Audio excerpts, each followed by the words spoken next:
সকাল বন্ধুরা, কেমন আছো সবাই? আশা করি সকলেই খুব ভালো আছো আর আমরাও বেশ ভালো আছি। এখান থেকেই তোমাদের সঙ্গে নিয়ে ব্লগটা শুরু করলাম। এখন বাজে 9:30। সকালে টিফিন করে ও চলে গেছে কাজে, আর আমারও টিফিন হয়ে গেছে আর মেয়েরও। মেয়ে আজ কলেজে যায়নি, ও ঘরেই আছে আর ও ঘরে পড়তে বসেছে। আর এই যে বর্ষার জন্য জামা কাপড় মেলা ছিল, সেইগুলো হাওয়ায় শুকিয়ে গেছে ফ্যানের হাওয়ায়, সেই জন্য সেগুলো আগে তুলে নিয়েছি। আর আজ ভাবলাম যে ঘরটা ঝেড়ে নিই, হালকা হালকাভাবে মাকড়সার জাল হয়েছে। আর এ ঘরের বেডশিটটাও তোলা হয়নি কদিন, 1 সপ্তাহ হয়ে গেছে। তাই ভাবলাম এ ঘরে বেডশিটটা যখন তুলে দেব আর একটু ঘরের ঝুলগুলো ঝেড়ে নিই। যেইটুকু ঝুল সাধারণত আমার ঘরে সেরকম পড়ে না, তবু যেইটুকু পড়ে একটু বেডশিট চেঞ্জ করার সময়, তাই ভাবলাম আজকে ঝেড়ে নিই। খাটটা এত নিচু হয়ে আছে, ফ্যানটা কিছুটা হাত পাচ্ছে কিছুটা হাত পাচ্ছে না। যতটা পারছি করছি। ভেবেছিলাম একটু স্টুল দিয়ে তারপরে উঠে ফ্যানটা পরিষ্কার করব, কিন্তু যদি পড়ে যাই সেই ভয়ে না স্টুলটা বিছানার উপরে রাখলাম না। আজকে ছাড়লাম এই কারণে, আজকে রান্নাবান্নাও বিশেষ কিছু নেই, তাই সেই জন্য ভাবলাম আজকের ঘরটা ঝেড়ে নিই। আর বর্ষার সময় বুঝতেই পারছো, বিছানার চাদর ফাদর ধুইলে শুকনো হতে কি কষ্ট। আমার এখানে তো মিলার ঠিক মতো জায়গা নেই, তাই ছাদেও যেতে পারি না। সামনে ওইটুকুনি জায়গায় মিলতে হয়, তারপরে আবার ঘরে দড়ি টাঙিয়ে সেখানে সব মিলতে হয়। সে খুব অসুবিধা হয় এই বর্ষার টাইমটা হলে। আমার ঘরে বিশেষ কোনো জিনিসপত্র নেই, তাই ঝাড়াঝাড়ি করতে সেরকম একটা অসুবিধা হয় না। অনেক কষ্ট করে ওই মেশিনটাই কিনেছিলাম, আর মেশিনটা এখন বারান্দায় রেখেছি ঘরটা ঝাড়বো বলে, নাহলে নোংরা পড়বে তো সেই জন্যে। আর বিভিন্ন অভাবের মধ্যে সংসারকে ভালোবাসা দিয়ে গড়ি বলে যে আনন্দ পাই, সেটা যে গড়ে সেই বুঝতে পারে। আর এই কারণেই বললাম, হাতের 5টা আঙুল যেমন সমান হয় না, তেমনি প্রত্যেকের সংসারে আলাদা আলাদা রকম সমস্যা থাকে, আবার কারো সংসারে কোনো সমস্যাই থাকে না। এই ছোট্ট ছোট্ট অভাবগুলো যাদের সংসারে বেশি থাকে, তারা বুঝতে পারবে যে কতটা মারাত্মক কষ্টকর হয় নিজের ইচ্ছেগুলো যখন পূরণ হয় না। যাই হোক, সব কিছু তো আর সকলের কপালে হয় না।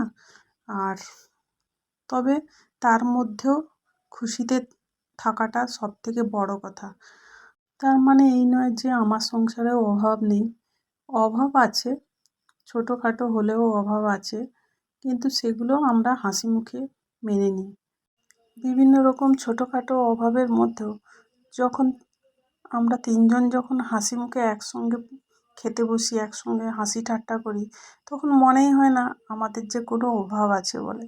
তবে ঠিকই আছে, যেমন আছি ভালোই আছি। সুখ তখনই বোঝা যায় যখন তোমার অভাব থাকে। শুধু টাকা পয়সা সব আছে, গয়নাগাটি সব আছে, কিন্তু দেখবে অনেকের মানসিক শান্তি নেই। আমি অনেককেই দেখেছি, বলে তাদের টাকা পয়সা সব আছে কিন্তু মানসিক শান্তি নেই। যখন ভোরবেলা করে হাঁটতে যেতাম, তখন আমার চেনাশোনা কয়েকজন থাকতো, তাদের কিন্তু সংসারে কোনো অভাব নেই, জানো তো, কিন্তু তারা না মানসিক দিক দিয়ে একটুও ভালো নেই। আমার কাছে গল্প করতো ওরা, যখনই দেখা হয় নানা রকম কথা বলে ঘরের ব্যাপারে আর কি। আমিও শুনি, আমি শুনে মনে মনে ভাবি যে এদের এত কিছু আছে, গাড়ি আছে, বাড়ি আছে নিজস্ব, সব কিছু আছে, সব কিছু থাকা সত্ত্বেও এরা এত খুশিতে নেই কেন, সেটাই আমি বুঝতে পারি না। হয় ছেলের কথায় অশান্তি, আবার কোথাও স্বামীর কথায় অশান্তি, এই নিয়ে ওরা আমার কাছে গল্প করে। আমি ওদের গল্পগুলোকে ভালো করে শুনি, ওদের সংসারের কথাগুলো শুনি।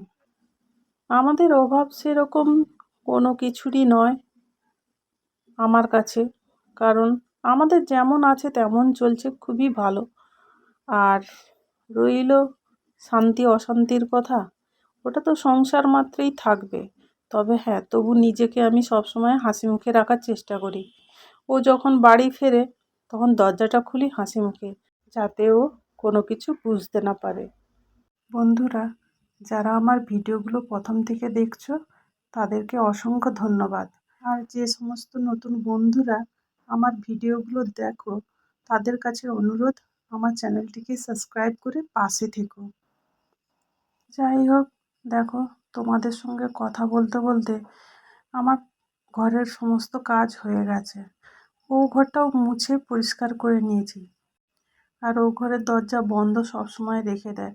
আমার মেয়ে বর্ষা হলে ওর একটা অভ্যেস আছে, কি বর্ষা হলে দরজা জানলা বন্ধ রেখে দেয়।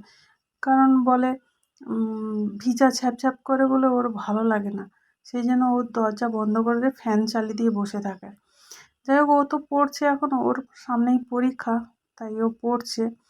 আর এই যে বাইরে যত হালকা করে শুকিয়ে গেছিলো যে সমস্ত জামা কাপড়গুলো, সেই সমস্ত জামা কাপড়গুলো তুলে নিয়ে এসে এই ঘরের ভিতরে দড়ি টাঙানো আছে, এই দড়িতে মিলে দেবো।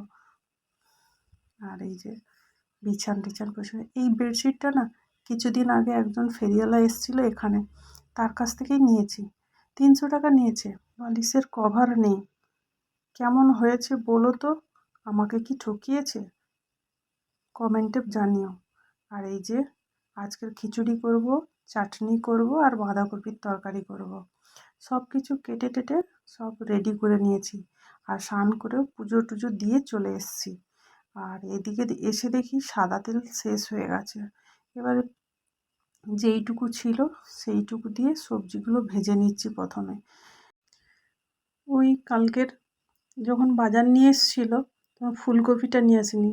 এত বৃষ্টি হচ্ছিল, খিচুড়িতে একটু ফুলকপি না দিলে ভালো লাগে। আর সেই জন্য বলে ভুলে গেছি আমি ফুলকপিটা নিয়ে আসতে। তাই আর ফুলকপি দিলাম না। যেইটুকু সবজি নিয়ে এসছে, ওই গাজর, বিনস, আলু, এদিকে বাঁধাকপিটা করে নেব। আর ওই তেল দিয়ে দিয়েছি, শুকনো লঙ্কা দুটো দিয়ে দিয়েছি, গোটা জিরে, তেজপাতা এগুলো দিয়ে নেড়ে চেড়ে পেঁয়াজ দিয়ে দেবো। ভেবেছিলাম বাঁধাকপিটা সেদ্ধ করে নেব, তারপর ভাবলাম থাক, একেবারে এক এতে তুলে দেব। এই যে পেঁয়াজ দিয়ে দিলাম, দিয়ে এই যে আদা চুড়ে রেখেছিলাম, আদাটা দিয়ে দিলাম, দিয়ে নেড়ে চেড়ে নেব। আর ধুয়ে রাখা বাঁধাকপি আর আলু একসঙ্গে দিয়ে দিলাম। এই বর্ষার সময় একটু খিচুড়ি খেতে কার না ভালো লাগে? খিচুড়ি, বেগুনি বা পেঁয়াজি এগুলো একটু খেতে বর্ষার সময় খুব ভালো লাগে। তোমাদের কি ভালো লাগে? আমার কিন্তু খুব ভালো লাগে। তোমরা কমেন্টে অবশ্যই জানিও। আর এই যে হলুদ দিয়ে দিয়েছি, নুন দিয়ে দিয়েছি, জিরে গুঁড়ো আর একটু লঙ্কার গুঁড়ো দিয়ে এবার একটু বাতাসা দেবো। আমাদের তো চিনি খায় না, তাই অল্প সামান্য পরিমাণে বাতাসা দিয়ে দেবো। বাতাসা দিয়ে এবার নেড়ে নেব। আর এদিকে সবজিগুলো না ভাজা হয়ে গেছে। আর যেইটুকু তেল ছিল মোটামুটি তাতে ভাজা হয়ে গেছে। এবারে খিচুড়িটা ওপাশে তুলে দেব। এদিকে বাঁধাকপিটা নেড়ে চেড়ে নিয়েছি, নেড়ে চেড়ে নিয়ে এবার ঢাকা দিয়ে দেবো।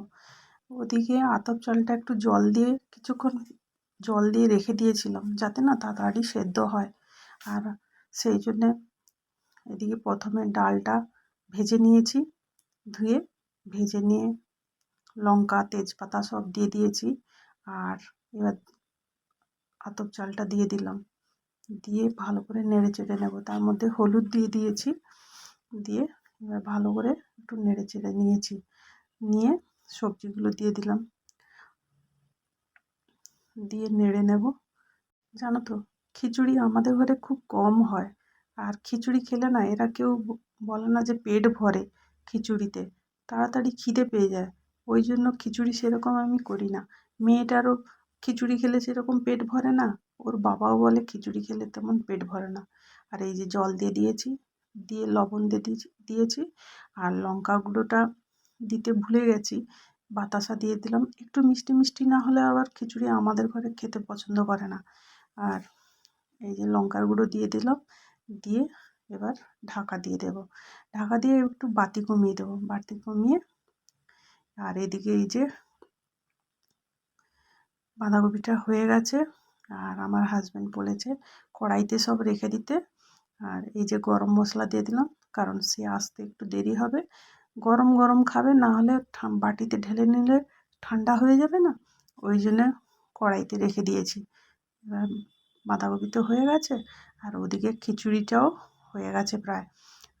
এই যে খিচুড়িটাও হয়ে গেছে, আর আমাদের একটু গাঢ় গাঢ় খায়। আর আতপ চালের খিচুড়িটা তো, তাই বেশ সুন্দর গন্ধ উঠেছে। আর একটু ঘি দিয়ে দিলাম যাতে টেস্টটা আরও ভালো লাগে। আর এই ঘি দিয়ে নেড়ে চেড়ে নিয়ে এবার ঢাকা দিয়ে দেবো। ওর আসতে দেরি আছে, তাই আর নামালাম না, চাটনিটা আগেই করে নিয়েছি। আজ দুপুরে ঘুমোইনি, তিনজনে বসে গল্প করছিলাম নানা রকমের। এই বর্ষার সময় তো, হ্যাঁ, ঘুম আসছিল না, তাই তিনজনে বসে গল্প করছিলাম। ও বেরিয়ে গেছে, এবারে 4:30 বেজে গেছে, ও চলে গেছে। আমি ভাবলাম এবার তো ঘর ফর ঝাঁট দেবো। আর এই আয়নার কাছে এইখানটা জিনিসপত্রগুলো একটু এলোমেলো হয়ে আছে, তাই ভাবলাম এইটা একটু ঝেড়ে নিই। আর ওই জন্যে একটু ঝেড়ে নিচ্ছি, কারণ কি বলো তো, রোজ রোজ চুল আঁচড়ানো হয়, ওই হাওয়াতে না চুল পড়ে থাকে। আর যতই ঝেড়ে পরিষ্কার করে দিই আবার দেখো কেসে। আসলে ছোট্ট ঘর তো, ছোট ঘরের মধ্যে চুল আঁচড়ালে, আর জানলা দরজা সবসময় বন্ধ থাকে।